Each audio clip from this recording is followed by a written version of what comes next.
Bismillahirrahmanirrahim. Nama saya Muhammad Auris bin Rahman dari kelas DPM 3A. Pada hari ini, kumpulan kami akan membincangkan tajuk perbahasan hukum syarak. Okey, sebelum kita pergi lebih lanjut, kita akan pergi kepada asas pembelajaran kita, iaitu usul fiqh. Jadi usul fiqh ini merupakan salah satu manhaj ilmiah untuk menetapkan hukum syarak dan merupakan panduan untuk memahami serta mentafsir nas-nas Al-Quran dan As-Sunnah ketika menurut hukum hakam dan ijtihad. Okey, untuk hukum syarak pula ialah hukum dari Allah dan merupakan perintah yang wajib didengar dan ditaati tanpa boleh dibahas atau difikir. Hukum syarak ini juga tidak disandarkan kepada akal tetapi pada iman yang wajib diterima dan ditaati oleh semua manusia.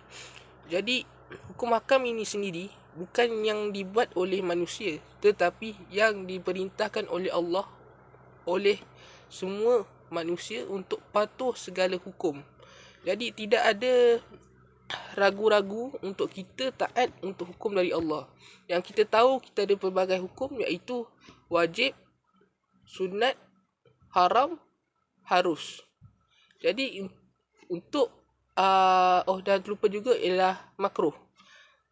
Hukum-hukum ni semua dibuat berdasarkan apa yang diperintah Allah untuk kita, yang dilarang, dan apa yang perlu kita buat, dan kalau kita buat kita dapat pahala. Jadi untuk pengenalan hari ini, untuk hukum syarak perbahasan ialah harus. Jadi harus ni, untuk pengenalan ini saya tak akan mengupas lebih lanjut sebab saya akan bagi kepada rakan saya yang akan membentangkan lebih detail mengenai hukum syarak dari segi hukum harus. Jadi itu saja daripada saya, Muhammad Auris, dan saya akan serahkan kepada rakan saya seterusnya. Alright, bismillahirrahmanirrahim. Assalamualaikum warahmatullahi wabarakatuh. Nama saya Ahmad Iskandar Daniel dari kelas DPM 3A, ingin menerangkan tentang hukum syarak berkenaan harus. Harus ataupun perkataan mubah juga dikenali sebagai istilah jaiz, halal, boleh dan harus. Ia bermaksud dengan tuntutan syarak yang membolehkan setiap makhluk mukallaf untuk membuat pilihan untuk melakukan atau meninggalkan. Perkara mubah ataupun harus ni, dia tidak diberikan pahala jika melakukan dan tiada dosa jika ditinggalkan. Antaranya firman Allah, iaitu dan makanlah dan minumlah kamu, dari surah Al-Baqarah ayat 187. Wa kulu washrabu hatta yatabayyana lakum al-khaytu al-abyadu minal khaytil aswadi minal fajr. Dan Allah berfirman, terangkan yang kita ni boleh makan, kita boleh minum. Selain itu, contohnya kita boleh bermain daripada sukan, segi apa sukan pun, yang kita mematuhi syarat tu semua, maka hukumnya harus. Okay, so itu saja.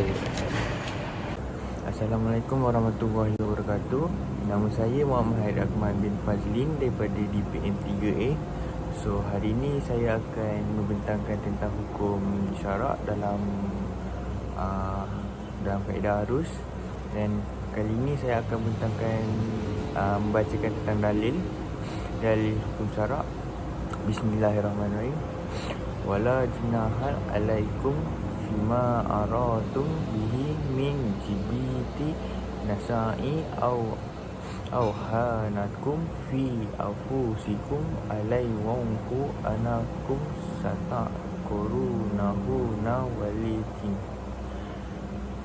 la ta'ali la tuwaidu hunna si'ila an takulu qawla ma'rufa wala ta'zimu uqdatu takal hatta ya'lufu kitabu ajalahu walamu annallaha ya'lamu ma fi al-hukum fazaru wa amu anallaha ghafuru alim.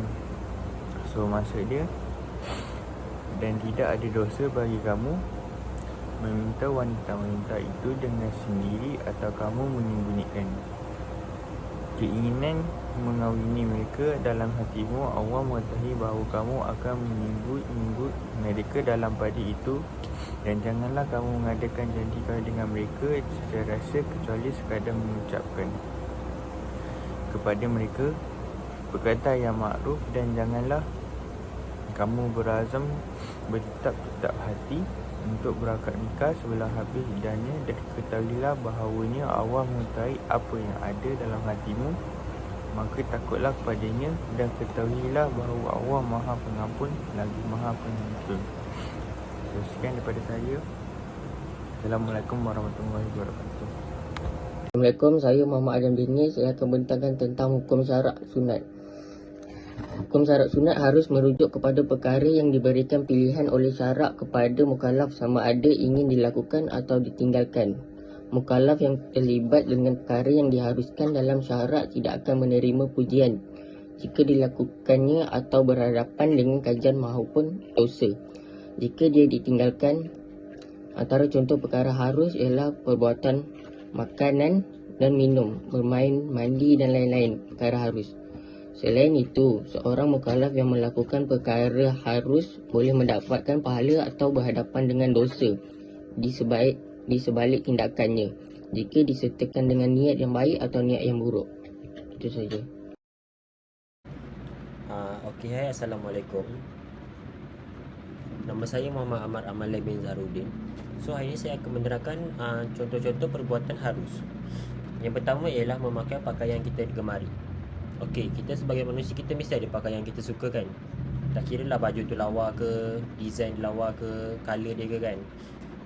Kita hukumnya adalah harus selagi tidak melanggar syarak. So, kalau baju tu mesti dah tutup aurat lah. Kalau tak tutup aurat, tak boleh lah pakai. Jadi hukumnya dosa lah. Yang kedua ialah memilih pekerjaan yang kita gemari ataupun yang bersesuaian dengan minat kita.